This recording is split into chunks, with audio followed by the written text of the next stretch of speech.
let's go on. We're gonna go on and pull this off. You have our high tack type shit going here. Okay, and now we're gonna do one of our favorite albums. Iron Maiden. Not that we didn't think this was one of our favorite ones. Yeah. We're going to do some Killers. And when Taz talks about album covers, cool album covers, I mean, nothing gets more classic than Eddie on the Killers CD. Eddie is an icon now in metal. You just can't beat him. What a badass cover, huh? Okay, now Maiden. When we were in high school, Maiden came out with Iron Maiden, and then Killers, who Paul Di'Anno was the lead singer. Not the Maiden that most people know nowadays, but this is the Maiden that was true heavy metal back there in the groove of Judas Priest and the rest. Oh yeah, I remember the day we heard this album in particular. We were on the bay on the beach in Florida with our buddy Ray. And he goes, hey guys, you guys are because we just started getting into Judas Priest. Right. And he goes, if you guys like Priest, you'll love this. And we sat in his car on the beach, and I guess it had to be 1980, maybe 81. And we were blown away.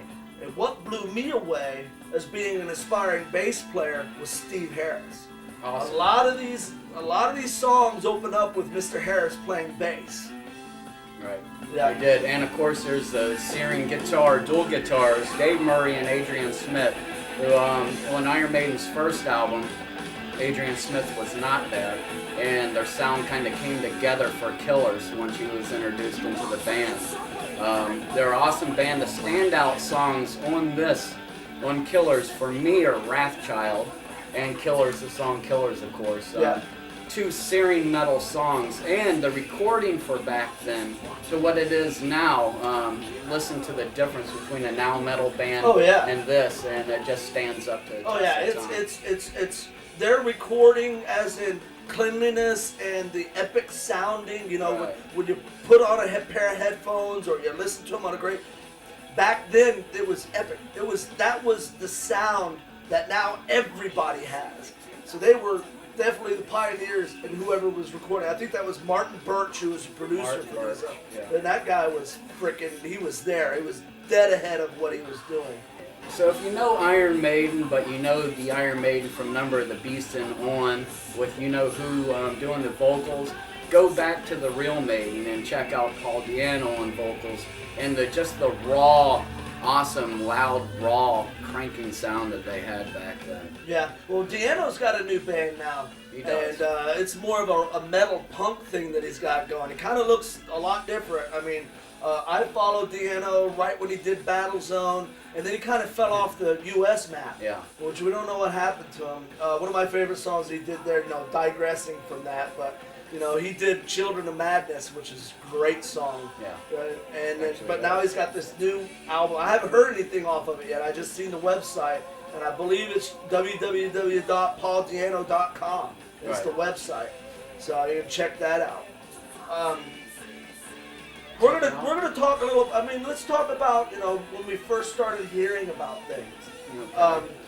Sometimes people talk and say, "Hey, I remember this and I remember that." But I can remember the very first time I ever heard serious metal in my life, and that was when me and John had skipped school.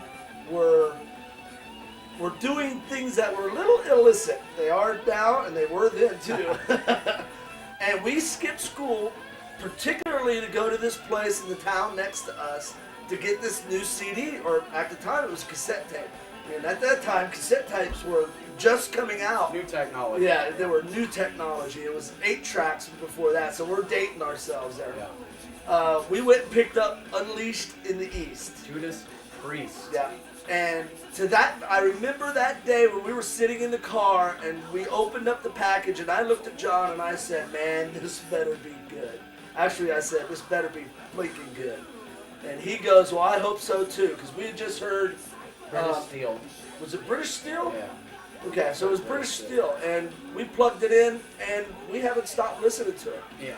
Priest Unleashed in the East is, not to do another review, but what an awesome, awesome album. For metal and for live albums. Yeah. Oh yeah, Best yeah. live albums ever. Yeah, because we were just starting to get into music. I mean, Right. well, actually, we've been 2 years into it. You know, but this is when we just learned how to start driving. And when you drive, when you're 16 years old, nothing better than heavy metal. Yeah, nothing better. So yeah, and we, you know, and at that time, the only real live album we had heard was Kiss Alive. And at the time, we thought Kiss Alive was just the shit. Yeah. We are Kiss fans, so don't get us wrong. 100%. Yeah. All right. Anything else you want to discuss? Anything? That's about it. Try both these albums if you see this, whoever sees this, and rock on. Yeah, most definitely rock on.